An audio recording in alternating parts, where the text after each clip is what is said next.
कथनपुर नामक गांव में भोला नाम का एक बहुत गरीब किसान था जो हमेशा अपनी गरीबी से परेशान रहता था। वो उस गांव में अपनी माँ के साथ रहता था। भोला अपनी माँ से बहुत प्यार करता था। भोला हमेशा अपनी माँ से अपनी गरीबी का जिक्र करता।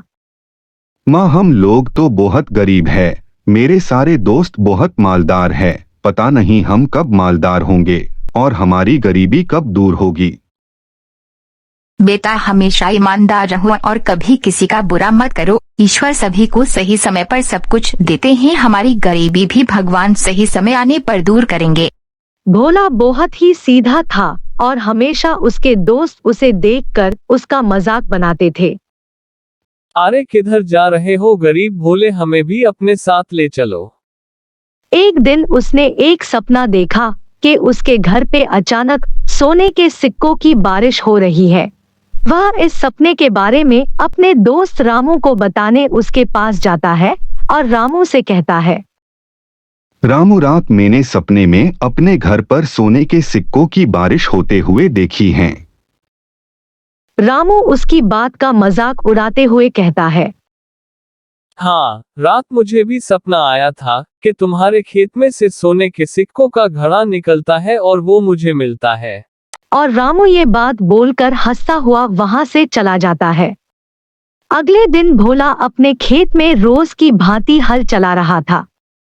हल चलाते चलाते अचानक उसकी नजर एक घड़े पर पड़ी। वह जैसे ही घड़े के पास जाकर देखता है, उसकी आंखें फटी की फटी रह जाती है, क्योंकि उसमें सोने के सिक्के थे। वह बेचारा ये देखकर बड़ा दुखी होता है। उसे लगता है ये तो उसके मित्र रामू का सपना था और मुझे यह सिक्के रामू को देने चाहिए। और फिर भोला सिक्के वहीं खेत में छोड़कर रामू के पास जाता है और रामू के पास आकर कहता है, रामू, तुम्हारा सपना पूरा हो गया। जाओ, जाके मेरे खेत से अपना सोने के सिक्कों से भरा घड़ा ले लो।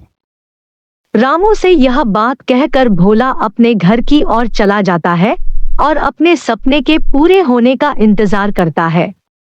फिर भोला ये बात बोलता हुआ घर के अंदर आता है, मेरे दोस्त रामू ने जो सपना देखा था वो तो पूरा हो गया। अब हमारे घर भी सोने के सिक्कों की बारिश होगी।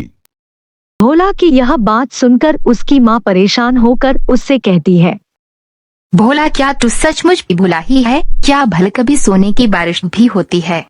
उधर रामू सोचता है, क्या यह मुझे बेवकूफ बना रहा है या यह खुद इतना बड़ा बेवकूफ है? क्या भला कोई ऐसा करता है? मगर चलो, मैं फिर भी जाकर देखता हूँ कि आखिर सच बात क्या है। रामू जैसे ही खेत में पहुंचता है तो उसे घड़ा दिखता है, मगर सोने के सिक्के नजर नहीं आते। रामू उस घड़े के और पास जाकर देखता है तो उसे 4-5 सांप नजर आते हैं।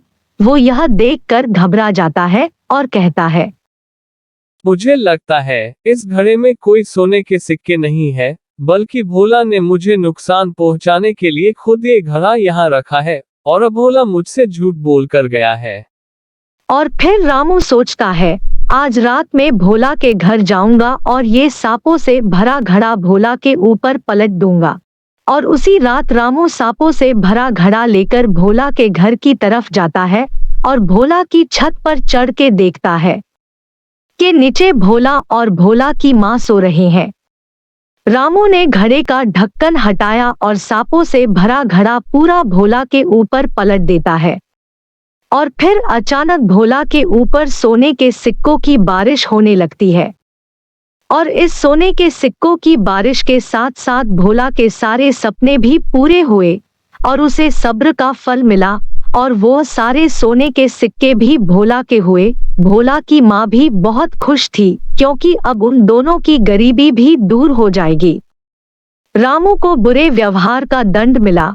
वह दुखी था, हाथ में आया सभी धन अब वह खो चुका था। प्यारे बच्चों, अगर आपको हमारी वीडियो पसंद आए तो वीडियो को लाइक करें और हमारे चैनल को सब्सक्राइब करें।